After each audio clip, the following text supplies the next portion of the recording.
வணக்கம். இது மதிய நேர பிரதான செய்திகள். முதலில் தலைப்புச் செய்திகள். தமிழ் மக்களுக்கு ஏற்ற தீர்வு திட்டம் அவசியம். தமிழ் கட்சிகள் ஒன்றிணைய வேண்டுமென்றும் சங்கு கூட்டணியினர் வலியுறுத்து. தைப்பொங்கலை வடக்கு மாகாணத்தின் முதன்மை பெருவிழாவாக மாற்ற திட்டம். எதிரணியின் மிரட்டலுக்கு இந்த அரசு அடிபணியாது. அமைச்சர் லால்காந்த விளாசல். ஜனாதிபதி அனுரவின் யாழ்ப்பாண பேச்சு அடிப்படை வாதத்தை ஊக்குவிக்கின்றது. எதிர்க்கட்சித் தலைவர் சஜித் பிரேமதாசா காட்டம். மாகாண சபை தேர்தல் குறித்து அனைத்து கட்சிகளுடனும் பேச்சு.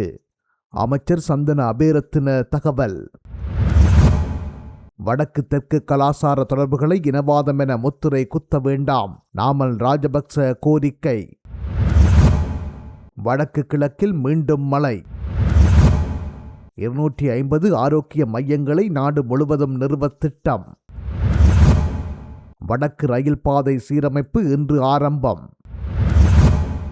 மின்சார சபையின் விருப்ப ஓய்வு திட்டத்தில் தாமதம். ஜனாதிபதியின் தலையீட்டை கோருகின்றனர் ஊழியர்கள். முறையான திட்டங்கள் இல்லாத கல்வி சீர்திருத்தத்தால் பாதிப்பு. தரப்படுத்தப்பட்ட அதிபர் சங்கம். தமிழர்களின் நிலங்களும் வளங்களும் பறிபோகாமல் பாதுகாக்க வேண்டும். வாகரை மக்கள் வலியுறுத்தல். ஆளும் தரப்பு அழுத்தத்தினாலேயே பிக்குகளுக்கு எதிராக வழக்கு. விமல் வீரவன்ச சொல்கின்றார். அரச தரப்பு எம்பிக்களின் சம்பளம் எங்கே போகின்றது? விசாரணையில் இறங்கியது ஆணைக்குழு. பொருளாதாரம் ஸ்திர நிலையில். அதிகரித்தது பணப்புழக்கம். ஈரான் மீது அமெரிக்கா விதித்த 25 வீத வரி. இலங்கைக்கு நேரடி பாதிப்பு இல்லை. தொடர்பான விரிவான செய்திகள். புதிய அரசியல் யாப்பில் தமிழ் மக்களுக்கு ஒத்துவரக்கூடிய ஒரு தீர்வு திட்டத்தை முன்வைக்க தமிழ் தேசிய கட்சிகள் ஒன்றுபட்டு முன்வர வேண்டும். இவ்வாறு ஜனநாயக தமிழ் தேசிய கூட்டணியின் ஊடக பேச்சாளரும் EPRF கட்சியின் தலைவரும் முன்னாள் நாடாளுமன்ற உறுப்பினருமான சுரேஷ் பிரேமச்சந்திரன் தெரிவித்துள்ளார். வவுனியா விருந்தினர் விடுதி ஒன்றில் நேற்று நடைபெற்ற ஜனநாயக தமிழ் தேசிய கூட்டணியின் கலந்துரையாடலின் பின்பு ஊடகங்களுக்கு கருத்து தெரிவிக்கும் போதே அவர் மேற்கண்டவாறு தெரிவித்துள்ளார். ஜனநாயக தமிழ் தேசிய கூட்டணியின் கூட்டத்தில் பல தீர்மானங்கள் எடுக்கப்பட்டன. அதில் 2026ஆம் ஆண்டுக்கான வேலை திட்டங்கள் தொடர்பாக ஆராயப்பட்டன. கட்சியை பலப்படுத்துவதற்கான நடவடிக்கைகள் தொடர்பில் தீர்மானம் எடுக்கப்பட்டது. வருகின்ற மாதம் கட்சியின் மாநாட்டை கூட்டுவதற்கும் தீர்மானித்துள்ளோம். அத்துடன் காலத்தை பின்னடித்து செல்லாமல் மாகாண சபை தேர்தலை அரசு நடத்த வேண்டும் என்பது எங்களது ஏகோபித்த கோரிக்கையாக உள்ளது. தமிழரசு கட்சி உட்பட ஏனைய தமிழ் கட்சிகளும் மாகாண சபை தேர்தலை வைக்க வேண்டும் என்று வலியுறுத்தியுள்ளன. ஆகவே அரசு மாகாண சபை தேர்தலை பின்னடிக்காமல் உடனடியாக நடத்த வேண்டும். எந்த அரசு புதிய அரசியல் யாப்பை கொண்டு வருமாக இருந்தால் அந்த புதிய அரசியல் யாப்பில் தமிழ் மக்களது தேசிய இன பிரச்சினைக்கு தீர்வாக என்ன விடயங்கள் உள்ளடக்கப் போகின்றார்கள் என்பதை தமிழ் தரப்புடன் அவர்கள் பேச வேண்டும். தற்போதைய அரசாங்கம் பிரஜாசக்தி என்ற பெயரில் ஒவ்வொரு கிராமத்துக்கும் தனது கட்சியினுடைய ஒரு பிரதிநிதியை அரசு நியமிக்கும் நிலையை பார்க்கின்றோம். ஒவ்வொரு கிராம சேவகர் பிரிவிலும் அதனை நாங்கள் பார்க்கின்றோம். ஒவ்வொரு கிராமத்துக்கும் பல உத்தியோகத்தர்கள் இருக்கின்றார்கள். அதனை தாண்டி பிரஜாசக்தி என்ற பெயரில் தமது கட்சி சார்ந்தவரை நியமிக்கும் நடவடிக்கையை எடுத்துள்ளார்கள். அவர் யாருக்கு கட்டுப்பட்டவர் என்ற கேள்வி எழுந்துள்ளது. அவர் மாவட்ட அபிவிருத்தி குழு தலைவருக்கு கீழே உள்ளார். அவர் பிரதேச செயலாளர் உட்பட யாருக்கும் கட்டுப்பட்டவர் அல்லர். உண்மையாகவே மக்களால் தெரிவு செய்யப்பட்ட உள்ளூராட்சி மன்ற உறுப்பினர்கள் அரச உத்தியோகத்தர்கள் நாடாளுமன்ற உறுப்பினர்களை ஓரங்கட்டி தாம் நியமித்த உறுப்பினர்கள் ஊடாக வேலை செய்வது ஒரு ஜனநாயக விரோத செயற்பாடு. அது நிறுத்தப்பட வேண்டும். அவருக்குரிய தகமை என்ன? இது சட்ட விரோத செயற்பாடு. அது நிறுத்தப்பட வேண்டும். தொடர்ந்தும் தமிழ் தரப்புகள் ஒன்றுபட்டு செயற்பட வேண்டும் என்பது தொடர்பிலும் தீர்மானித்துள்ளோம் என்று அவர் குறிப்பிட்டுள்ளார். டித்வா சூறாவளி காரணமாக பாதிக்கப்பட்ட வடக்கு ரயில் பாதையின் புனரமைப்பு பணிகள் இன்று முதல் ஆரம்பிக்கப்பட உள்ளதாக ரயில்வே பொது முகாமையாளர் ரவீந்திர பத்மபிரிய தெரிவித்துள்ளார். இதன் காரணமாக எதிர்வரும் 26ஆம் திகதி முதல் மகப ஓமந்தை வரையிலான ரயில் பாதை முற்றாக மூட நடவடிக்கை எடுக்கப்பட்டுள்ளதுடன் மதவாச்சி தலைமன்னார் ரயில் பாதையின் அபிவிருத்தி பணி இன்று ஆரம்பிக்கப்பட உள்ளது. மகப முதல் ஓமந்தை வரையிலான ரயில் பாதையில் 5 ரயில்கள் பாலங்களை மாற்றியமைக்கவும் யானைகள் கடந்து செல்வதற்காக அமைக்கப்பட்ட சுரங்கப்பாதையை புனரமைக்கும் பணிகளை இவற்றுக்கு இணையாக முன்னெடுக்கவும் திட்டமிடப்பட்டுள்ளது. எதிர்வரும் சிங்கள தமிழ் புத்தாண்டுக்கு முன்னர் ரயில் பாதை புனரமைப்பு பணிகளை முழுமையாக நிறைவு செய்து வடக்கு தெற்கு போக்குவரத்தை வழமை போன்று முன்னெடுப்பதற்கும் எதிர்வரும் 20ஆம் திகதி முதல் புலதிசி கடுகதிர் ரயில் மற்றும் உதயதேவி ரயில்கள் சேவையில் ஈடுபடவுள்ளதுடன் திருகோணமலை வரையான இரவு தபால் ரயில் சேவையை ஆரம்பிக்கவும் திட்டமிடப்பட்டுள்ளதாகவும் ரயில்வே பொது முகாமையாளர் குறிப்பிட்டுள்ளார். இன்று முதல் அனுராதபுரம் காங்கிசந்துறை வரையும் 27ஆம் திகதி முதல் ஓமந்தை காங்கிசந்துறை வரையும் ஜால்ராணி ரயில் சேவையில் ஈடுபடவுள்ளது. இலங்கையின் ஆரம்ப சுகாதார பராமரிப்பு சேவையை சர்வதேச தரத்திற்கு உயர்த்துவதற்கும் தொற்றா நோய்களை கட்டுப்படுத்துவதற்குமாக இந்த ஆண்டில் 250 புதிய ஆரோக்கிய நல்வாழ்வு மையங்கள் நிறுவப்பட்டுள்ளன.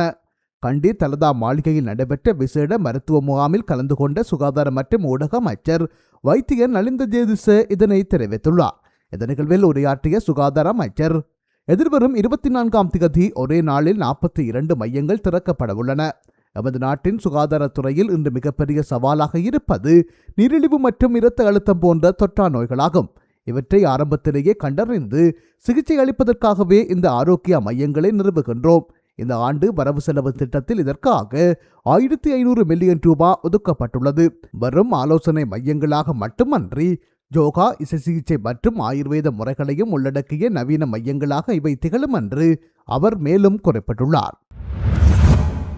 வடக்கு மற்றும் தெற்கு மக்களிடையிலான கலாசார தொடர்புகளை இனவாதம் என முத்திரை குத்த வேண்டாம் என பொதுஜன பெரமுனவின் பாராளுமன்ற உறுப்பினர் நாமல் ராஜபக்ச தெரிவித்துள்ளார்.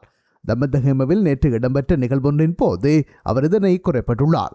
வடக்கு மற்றும் தெற்கு மக்களிடையிலான கலாசார தொடர்புகளை இனவாதம் என முத்திரை குத்த வேண்டாம். நாகதீபத்துக்கு செல்வது, மடு தேவாலயத்துக்கு செல்வது மக்களின் நம்பிக்கை சார்ந்த விடயங்களே தவிர அவை இனவாதம் அல்ல. பௌத்த கலாசாரத்தை மையமாக கொண்டு மற்ற அனைத்து மதங்களையும் மதிக்கும் ஒரு சமூகமே இலங்கைக்கு தேவை. இன்று ஜனாதிபதி அனுரகுமார யாழ்ப்பாணத்தில் சுதந்திரமாக நடமாட முடிகிறது என்றால் அதற்கு எனது தந்தை உள்ளிட்ட இராணுவ வீரர்கள் செய்த தியாகமே காரணம். வெள்ளப்பேரிடர் மற்றும் அதனால் ஏற்பட்ட உயிரிழப்புகள் குறித்து அரசாங்கம் போதிய அக்கறையை காட்டவில்லை. விவசாயிகளை பாதுகாப்பதற்கு பதிலாக காய்கறிகள் மற்றும் அரிசியை இறக்குமதி செய்யும் இறக்குமதி கலாச்சாரத்தை அரசாங்கம் ஊக்குவிக்கின்றது. இதனால் உள்நாட்டு விவசாயிகள் மற்றும் நுகர்வோர் பெரும் பாதிப்புக்குள்ளாகி இருக்கின்றனர். கடந்த காலங்களில் மீது ஊழல் குற்றச்சாட்டுக்களை சுமத்தியவர்கள் இன்று நிலக்கரி இறக்குமதி மற்றும் துறைமுகத்தில் இருந்து கொள்கலங்களை விடுவிப்பதில் முறைகேடுகளில் ஈடுபடுகின்றனர் என அவர் தெரிவித்துள்ளார். வடக்கு மற்றும் கிழக்கு மாகாணங்களின் பல பகுதிகளுக்கும் எதிர்வரும் 23ஆம் திகதி முதல் மிதமானது முதல் சற்று கனமானது வரை மழை கிடைக்கும் வாய்ப்புள்ளது என யாழ்ப்பாண பல்கலைக்கழகத்தின் புவியியல் துறை தலைவர் பேராசிரியர் நாகமுத்து பிரதீபராஜா எச்சரிக்கை விடுத்துள்ளார். அவர் நேற்று வெளியிட்டுள்ள பதிவில் மேலும் குறிப்பிடுகையில், எதிர்வரும் 22ஆம் திகதி இலங்கையின் கிழக்கு மற்றும் தென்கிழக்கு வளிமண்டலத்தில் உறுதியற்ற தன்மை ஒன்று உருவாகும் வாய்ப்புள்ளது. இதன் காரணமாக எதிர்வரும் 23ஆம் திகதி முதல் 27ஆம் திகதி வரை வடக்கு மற்றும் கிழக்கு மாகாணங்களின் பல பகுதிகளுக்கும் பரவலாக மிதமானது முதல் கனமானது வரை மழை கிடைக்கும் வாய்ப்புள்ளது.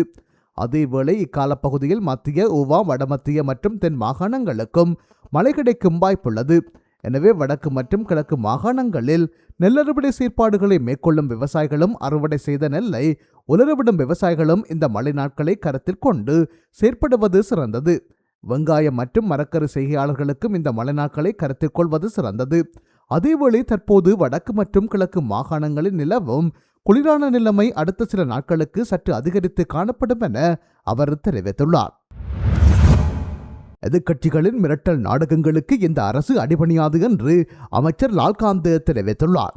போலியான விடயங்களை குறிப்பிட்டுக் கொண்டு ஒரு தரப்பினர் போராட்டத்தில் ஈடுபடுகின்றமையினாலும் இன்னொரு தரப்பினர் சத்தியாகிரக போராட்டத்தில் ஈடுபட்டமையினாலும் புதிய கல்விக் கொள்கை அமுல்படுத்தல் பிற்போடப்படவில்லை. நடைமுறையில் தோற்றம் பெற்ற சிக்கல்களுக்கு தீர்வு காண்பதற்காகவே 6ஆம் தரத்துக்கான புதிய பாடத்தொகுதி 2027ஆம் ஆண்டு வரை பிற்போடப்பட்டுள்ளது என்றும் அவர் குறிப்பிட்டுள்ளார். மாகாண சபை தேர்தலை எந்த தேர்தல் முறையில் நடத்துவது என்பது தொடர்பில் ஆராய்ந்து விதப்புரைகளை முன்வைப்பதற்கான குழு வெகு விரைவில் நியமிக்கப்படும். பாராளுமன்றத்தில் அங்கம் வகிக்கும் சகல அரசியல் கட்சிகளுடனும் மாகாண சபை தேர்தல் குறித்து பேச்சுவார்த்தையில் ஈடுபடுவோம் என பொது நிர்வாக மாகாண சபைகள் மற்றும் உள்ளூராட்சி மன்றங்கள் அமைச்சர் சந்தன அபேரத்ன தெரிவித்துள்ளார். மாகாண சபை தேர்தல்கள் குறித்து வினவிய போது அவர் மேற்கண்டவாறு குறிப்பிட்டுள்ளார். பௌத்த மத தலங்களை வழிபடுவது தொடர்பாக ஜனாதிபதி தெரிவித்த கருத்து அடிப்படை வாதத்தை ஊக்குவிப்பதாக அமைகின்றது என்று சிறியிருக்கின்றார் எதிர்க்கட்சித் தலைவர் சஜித் பிரேமதாச. போயா தினத்தில் சில்லெடுப்பதற்காக ஜெயஸ்ரீ மகாபோதியை தாண்டியுள்ள வழிபாட்டுத் தலங்களுக்கு வழிபட வருகின்றார்கள். இங்கு இருப்பது குரோதந்தான் என்று அண்மையில் ஜனாதிபதி அனுரகுமார திசாநாயக்க யாழ்ப்பாணத்தில் தெரிவித்திருந்தார். அந்த கருத்தை அடிப்படை வாதத்தை ஊக்குவிப்பதாக எதிர்க்கட்சித் தலைவர் சஜித் பிரேமதாச கூறியிருக்கின்றார். நேற்று ஊடகங்களுக்கு விசேட கருத்து தெரிவிக்கும் போதே அவர் இவ்வாறு கூறப்பட்டுள்ளார். நமது நாட்டின் அரசமைப்பில் கூறப்பட்டுள்ள உச்ச சட்டத்தின்படி பௌத்த மதத்திற்கு விசேட ஸ்தானம் வழங்கப்பட்டுள்ளது. இதில் கூறப்பட்டுள்ளபடி பௌத்த மதத்தை பாதுகாப்பது போலவே ஏனைய மதங்கள் மற்றும் கலாச்சாரங்களுக்கும் உரிய பாதுகாப்பு வழங்கப்பட்டுள்ளது. நாட்டில் பிளவுகளுக்கு வழிவகுக்கும் விடயங்களை முன்னிலைப்படுத்தக்கூடாது. பெற்றோர்கள் குழந்தை பருவத்திலிருந்தே அனைத்து மதங்களையும் மதிக்க கற்றுக் கொடுத்திருப்பதனால் நாம் அவற்றை மதித்து ஒழுக வேண்டும். இவற்றை அடிப்படையாக கொண்டு சமூக குரோதத்தையும் வெறுப்பையும் உருவாக்கி அரசியலில் அதனை பேணிக் கொள்வது சாத்தியமற்றது என்றும் எதிர்க்கட்சித் தலைவர் இங்கு மேலும் தெரிவித்துள்ளார். மின்சார சபையின் விருப்ப ஓய்வு திட்டத்துக்கு விண்ணப்பித்துள்ள ஊழியர்கள் அந்த திட்டம் தாமதமாகி வருவதனால் ஜனாதிபதியின் தலையீட்டை கோரியுள்ளனர். இது தொடர்பாக ஜனாதிபதிக்கு அனுப்பியுள்ள கடிதத்தில் மின்சார சபை மறுசீரமைப்பு பணிகள் தாமதமடைந்துள்ளதனால் சுமார் 2200 ஊழியர்கள் தெளிவற்ற நிலையில் உள்ளதாக அவர்கள் தெரிவித்துள்ளனர். அதிகாரப்பூர்வமாக அறிவிக்க வேண்டிய நியமிக்கப்பட்ட திகதி இதுவரை வர்த்தமானியில் வெளியிடப்படாத காரணத்தினால் தாங்கள் மின்சார சபையிலிருந்து விலக முடியாத நிலை ஏற்பட்டுள்ளதாகவும் அவர்கள் சுட்டிக்காட்டியுள்ளனர். விருப்ப ஓய்வு திட்டத்திற்கான அனைத்து நடைமுறைகளும் முடிவடைந்துள்ள நிலையில் எரிசக்தி அமைச்சரின் வர்த்தமானி அறிவிப்பு மட்டுமே நிலுவையில் இருப்பதாக ஊழியர்கள் குறிப்பிட்டுள்ளனர். எனவே 2026ஆம் ஆண்டு பிப்ரவரி 1ஆம் திகதியை அதிகாரப்பூர்வமாக நியமிக்கப்பட்ட திகதியாக அறிவிக்குமாறு அவர்கள் ஜனாதிபதியிடம் கோரிக்கை விடுத்துள்ளனர். முறையான முன்னோடி திட்டங்கள் இல்லாத கல்வி சீர்திருத்தங்களை இப்போது திணிப்பது பிள்ளைகளின் எதிர்காலத்தை பாதிக்கும் என தரப்படுத்தப்பட்ட அதிபர் சங்கத்தின் பொதுச் செயலாளர் நிமால் முதுன்கொட்டுவ தெரிவித்துள்ளார். கொழும்பில் நேற்று இடம்பெற்ற ஊடகவியலாளர் சந்திப்பின் போதே அவர் இதனை தெரிவித்துள்ளார். தரமாறு சீர்திருத்தங்களை 2027 வரை ஒத்திவைக்க அமைச்சரவை கூட்டாக முடிவெடுத்தது. ஆனால் அமைச்சர்களான நலிந்த ஜேதிச மற்றும் ஜனாதிபதி அனுரகுமார திசாநாயக்க ஆகியோரே இப்போது ஜனவரி 29 முதல் இதை நடைமுறைப்படுத்த வேண்டுமென முரண்பாடாக பேசுகின்றார்கள். ஜனாதிபதியின் விஞ்ஞான பூர்வமான முடிவை புறந்தள்ளிவிட்டு பிரதமர் கரணி அமரசூரியை ஜேவிபியை வேறு திசையில் இழுக்க பார்க்கின்றார். இது கூட்டு பொறுப்பை மீறும் செயலாகும். பெற்றோர்கள் பொய்களால் ஏமாற்றப்படுகின்றார்கள். பாடசாலை பையின் பாரத்தை குறைக்காத முறையான முன்னோடி திட்டங்கள் இல்லாத இந்த சீர்திருத்தங்களை இப்போது திணிப்பது எமது பிள்ளைகளின் எதிர்காலத்தை பாதிக்கும். ஆகவேதான் 2027ஆம் ஆண்டு இதற்கு பொருத்தமானது என கூறுகின்றோம் என்று அவர் குறிப்பிட்டுள்ளார். பறிபோக்கும் தமிழர்களின் நிலங்களையும் வளங்களையும் பாதுகாக்க அனைவரும் ஒன்றிணைந்து செயல்படுவது அவசியம் என்று வாகரை பிரதேச பொதுமக்களால் வலியுறுத்தப்பட்டுள்ளது. உயிர்மை நேய விவசாய பொங்கல் விழா நேற்று முன்தினம் மட்டக்களப்பு வாகரை பிரதேச செயலாளர் பிரிவுக்குட்பட்ட புச்சாக்கேணி 4ஆம் கட்டை பகுதியில் நடைபெற்றது. கிழக்கு மாகாண மக்கள் திட்ட வரவு ஒன்றியத்தின் ஏற்பாட்டில் அதன் மாகாண தலைவர் கணபதிப்பள்ளி ராசலிங்கன் தலைமையில் நடைபெற்ற இந்த நிகழ்வில் வாகரை பிரதேச சபை தவிசாளர் தெய்வேந்திரம் பிரதம விருந்தினராக கலந்து கொண்டார். வாகரை பிரதேசத்தில் கடந்த காலத்தில் பல்வேறு பிரச்சனைகள் எதிர்கொள்ளப்பட்டன. வனவள திணைக்களம், தொல்பொருள் திணைக்களம் என்று பல்வேறு துறைகளாலும் பல்வேறு பிரச்சனைகள் ஏற்பட்டன. இதுபோன்ற பல்வேறு பிரச்சனைகளை நாங்கள் எதிர்நோக்கும் சூழ்நிலைகள் காணப்படுகின்றன. அவற்றை நாங்கள் எதிர்கொள்வதற்கு அனைவரும் ஒருங்கிணைந்து செயற்படுவது அவசியமாகும். அவ்வாறான ஒருங்கிணைந்த செயற்பாடுகள் மூலமே எதிர்காலத்தில் நமது நிலங்களையும் வளங்களையும் பாதுகாக்க முடியும் என்று கிழக்கு மாகாணத்திலிருந்து கலந்து கொண்ட பல்வேறு விவசாய அமைப்புகளின் பிரதிநிதிகளாலும் பொதுமக்களாலும் தெரிவிக்கப்பட்டது. திருகோணமலை மாவட்ட தேசிய மக்கள் சக்தி பாராளுமன்ற உறுப்பினர் ஒருவருடைய அழுத்தத்தினாலேயே பிக்குகளுக்கு எதிராக வழக்கு போடப்பட்டுள்ளது. இறுதியில் கரையோர பாதுகாப்பு திணைக்கள அதிகாரிகளே சிக்கலில் மாட்டிக்கொள்ளப் போகின்றார்கள் என்று முன்னாள் அமைச்சர் பிமல் வீரவன்ச தெரிவித்துள்ளார். திருகோணமலை பிரதான கடற்கரை புத்தசிலை மற்றும் சட்டவிரோத கட்டுமானங்கள் தொடர்பான வழக்கில் திருகோணமலை சிறைச்சாலையில் விளக்கமறியலில் வைக்கப்பட்டுள்ள பலாங்கொடை கசபதேரரை சுகம் விசாரித்த பின்னர் ஊடகங்களுக்கு கருத்து தெரிவித்த போதே அவர் இவ்வாறு தெரிவித்துள்ளார். இதன்போது கசப தேரரின் உண்ணாவிரதம் தொடர்பில் ஊடகவியலாளர் ஒருவரால் கேள்வி கேட்கப்பட்ட போது அரிசிமலை விகாராதிபதி கேட்டுக்கொண்டதன் அடிப்படையில் உண்ணாவிரதத்தை கசப தேரர் தற்காலிகமாக கைவிட்டுள்ளதாகவும் இன்று 19ஆம் தேதிக்கு பின்னர் ஏற்படுகின்ற நிலைமையை பொறுத்து உண்ணாவிரதம் தொடர்பில் முடிவெடுக்கப்படும் எனவும் பிமல் வீரவன்ச குறிப்பிட்டுள்ளார். பாராளுமன்ற உறுப்பினர்களின் சம்பளம் ஒரு குறிப்பிட்ட கணக்கில் வரவு வைக்கப்படுகின்றதா அல்லது அந்தந்த பாராளுமன்ற உறுப்பினர்களின் கணக்குகளில் வரவு வைக்கப்படுகின்றதா என்பது குறித்து லஞ்ச ஊழல் குற்றச்சாட்டுகளை விசாரிக்கும் ஆணைக்குழு பாராளுமன்றத்திடம் விளக்கம் கோரியுள்ளது. முன்னாள் பாராளுமன்ற உறுப்பினர் உதய கம்மன்பில அளித்த முறைப்பாட்டை தொடர்ந்து இந்த விளக்கங்கோரல் மேற்கொள்ளப்பட்டுள்ளதாக தெரிவிக்கப்படுகின்றது. தேசிய மக்கள் சக்தி கட்சி உறுப்பினர்களின் மாதாந்த கொடுப்பனவுகள் அரசியல் நோக்கங்களுக்காக பயன்படுத்தப்படுவதாகவும் இது ஊழல் என்றும் அவர் தனது முறைப்பாட்டில் கூறியிருந்தார். கம்மன்பில கடந்த ஆண்டு செப்டம்பர் 21ஆம் தேதி இந்த முறைப்பாட்டை செய்திருந்தார். தற்போதுள்ள சட்ட விதிகளின் கீழ் விசாரணைகளின் முன்னேற்றம் குறித்து ஆணைக்குழுவிடம் பதில் கோருவதாக கம்மன்பில தமது முறைப்பாட்டில் குறிப்பிட்டிருந்தார். இலங்கை மத்திய வங்கி வெளியிட்டுள்ள வாராந்த பொருளாதார தரவு அறிக்கையின்படி கடந்த வாரத்தில் திரைசேரி ஒண்டியல்கள் மற்றும் பிணைமுறை பெறுமதிகள் ஸ்திரமான நிலையில் காணப்பட்டன. வெளிநாட்டு முதலீட்டாளர்களிடமுள்ள திரைசேரி ஒண்டியல்கள் மற்றும் பிணைமுறைகளின் ரூபாய் பெறுமதி முந்தைய வாரத்துடன் ஒப்பிடுகையில் சுமார் 1% குறைவடைந்துள்ளது. புழக்கத்தில் உள்ள பணத்தின் அளவு அதிகரித்துள்ளமை மற்றும் வர்த்தக வங்கிகள் மத்திய வங்கியில் வைப்பிலுள்ள தொகையில் ஏற்பட்டுள்ள உயர்வு காரணமாக முந்தைய வாரத்தை விட உத்தியோகபூர்வ ஒதுக்கம் அதிகரித்துள்ளதாக மத்திய வங்கி குறிப்பிட்டுள்ளது. இலங்கை தற்போது ஈரானில் இருந்து எரிபொருளை கொள்வனவு செய்யவில்லை. எனவே ஈரானுடன் வர்த்தக நடவடிக்கைகளில் ஈடுபடும் நாடுகளுக்கு எதிராக அமெரிக்க ஜனாதிபதி டொனால்ட் ட்ரம்ப் விதிக்கப்பட்டுள்ள 25% வரி விதிப்பு இலங்கையை நேரடியாக பாதிக்காது என்று எரிசக்தி அமைச்சரின் செயலாளர் ஒதயங்க கேமாபால தெரிவித்துள்ளார். அத்துடன் முறையான விலைமனு கோரல் நடைமுறைகளின் கீழ் தற்போது இந்தியா, சிங்கப்பூர் மற்றும் சீனாவில் பதிவு செய்யப்பட்ட நிறுவனங்களிடமிருந்து இலங்கை எரிபொருள் கொள்வனவு செய்து வருவதாகவும் ஈரானுடன் தனியாக எந்த ஒப்பந்தமும் செய்யவில்லை எனவும் அவர் கூறியுள்ளார்.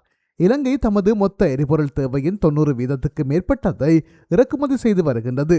அத்துடன் ஆண்டுதோறும் எரிபொருள் இறக்குமதிக்காக செலவிடப்படும் தொகை சுமார் 4 முதல் 5 பில்லியன் அமெரிக்க டாலராக மதிப்பிடப்பட்டுள்ளது.